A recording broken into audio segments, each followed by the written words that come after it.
అధ్యక్ష, ఇంతకుముందు ప్రస్తావించినట్టుగా 6 దశాబ్దాల ఆకాంక్ష ఎన్నో సందర్భాలలో ఈ తెలంగాణ సమాజం శక్తినంతా కూడదీసుకొని అమరులైనా పర్వాలేదు ఈ తెలంగాణ రాష్ట్రాన్ని సాధించుకోవాలని 6 దశాబ్దాలు వీరోచితంగా పోరాటాలు చేసిండ్రు. ఆ పోరాటాలలో ఉస్మానియా కాకతీయ యూనివర్సిటీలు ఒక ప్రత్యేకమైన భూమికను పోషించినాయి. ఉన్నత విద్యలు చదవాలని, తద్వారా తమ కుటుంబము ఆ పిల్లల యొక్క బంగారు భవిష్యత్తు ఉండాలని తండాలలో, గూడాలలో, మారుమూల పల్లెల్లో పేదలు, అత్యంత నిరుపేదలైన బహుజనులు వాళ్ళ పిల్లల్ని ఉస్మానియా కాకతీయ యూనివర్సిటీలకు పంపించడం జరిగింది. కానీ సామాజిక బాధ్యతతో సమాజాన్ని పట్టి పీడిస్తున్న సమస్యల్ని పరిష్కరించుకోవాలంటే విద్య ఒక్కటే కాదు, పోరాటం కూడా చెయ్యాలి. ఈ 4 కోట్ల తెలంగాణ ప్రజల పక్షాన మేము నిలబడాలి అనే ఒక సామాజిక బాధ్యతతోని లక్షలాది మంది విద్యార్థులు ఉద్యమ బాట పట్టినారు అధ్యక్ష. వారి స్ఫూర్తితో 6 దశాబ్దాలు తొలి దశ తెలంగాణ ఉద్యమం కావచ్చు, మలి దశ 1996 తెలంగాణ జనసమితి ఆధ్వర్యంలో జరిగిన మలి ఉద్యమం కావచ్చు, రకరకాల రూపాలలో తెలంగాణ ప్రజలు సందర్భము సమయము వచ్చినప్పుడల్లా ప్రత్యేక రాష్ట్ర ఆకాంక్షను వెల్లువెత్తుతూనే చూపించింది అధ్యక్ష.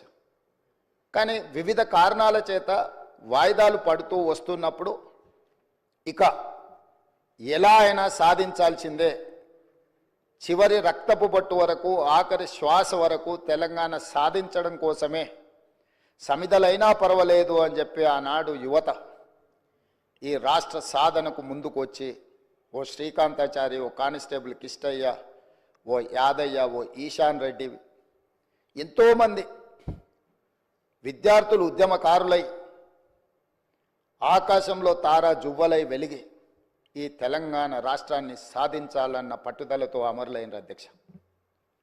శ్రీమతి సోనియా గాంధీ గారు ఒక తల్లిగా బిడ్డ లేదా కుటుంబ సభ్యులు, వారి అత్తగారు శ్రీమతి ఇందిరాగాంధీ గారు కావచ్చు, ఆనాటి ప్రధానమంత్రి శ్రీ రాజీవ్ గాంధీ గారు కావచ్చు, కళ్ళ ముందనే నేల కొరిగి ఈ దేశం కోసం ప్రాణాలు అర్పించినప్పుడు ప్రత్యక్షంగా బాధ ఏందో చవిచూసిన మాతృమూర్తిగా శ్రీమతి సోనియా గాంధీ గారు రాజకీయ ప్రయోజనాలు, రాజకీయ ఆలోచనలు పక్కన పెట్టి ఏది ఏమైనా సరే ఇచ్చిన మాట నిలబెట్టుకోవాలి, తెలంగాణ ప్రజల యొక్క ఆకాంక్ష నెరవేర్చాలని ఒక ఉదాత్తమైన నిర్ణయం తీసుకొని వారు ముందుకు వచ్చి మొట్టమొదటిసారి డిసెంబర్ 9, 2009 నాడు కేంద్ర ప్రభుత్వం తెలంగాణ రాష్ట్ర ఏర్పాటు ప్రక్రియను ప్రారంభిస్తున్నామని ప్రకటించడం జరిగింది.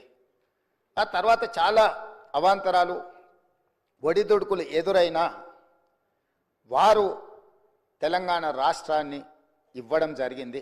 తద్వారా పార్టీ పరంగా, కేంద్ర ప్రభుత్వ పరంగా ఏమేం కోల్పోయినరో ఈ సందర్భంగా నేను ప్రస్తావించదలుచుకోలేదు. ఎందుకు అనంటే ఈ డిసెంబర్ 9కి ఒక గొప్ప అంశము ఉన్నది కాబట్టి రాజకీయాలను మిగతా 364 రోజులు మాట్లాడుకోవచ్చు, ఈరోజు రాజకీయాలను ప్రస్తావించవలసిన అవసరం లేదన్న ఆలోచనతోటి తెలంగాణ ఉద్యమ సందర్భంగా రకరకాల సంస్థలు, రాజకీయ పార్టీలు వాళ్ళదైన నమూనాలో తెలంగాణ తల్లిని స్ఫురించే విధంగా మరి కొంత కార్యాచరణ చేపట్టిండ్రు. ఏవి కూడా అధికారికంగా ఈనాటి వరకు ఉమ్మడి రాష్ట్రంలో కానీ, ఏర్పడ్డ ప్రత్యేక తెలంగాణ రాష్ట్రంలో 10 సంవత్సరాలు గత ప్రభుత్వం కానీ, టీజీ విషయంలో కానీ, తెలంగాణ రాష్ట్ర గీతం విషయంలో కానీ తెలంగాణ తల్లి ప్రతిరూపాన్ని సృష్టించడం ద్వారా తెలంగాణ ప్రజల యొక్క ఆకాంక్షను నెరవేర్చాలని ఆలోచన చేయలేదు అధ్యక్ష. ప్రజలెన్నుకుని ప్రజాప్రభుత్వం అధికారంలోకి వచ్చిన ఎంబడే ప్రజల ఆకాంక్ష మేరకు పనిచేయాలని టీజీని పునరుద్ధరించుకోవడమే కాదు, ఆనాడు ఉద్యమ సందర్భంగా బండ్లపైలనే కాదు గుండెలపైన రాసుకున్న టీజీని పునరుద్ధరించడం ద్వారా తెలంగాణ ఆత్మగౌరవ ప్రతీకగా టీజీని ఈరోజు మనం రాసుకుంటున్నాం గొప్పగా. అదేవిధంగా ఉద్యమం సందర్భం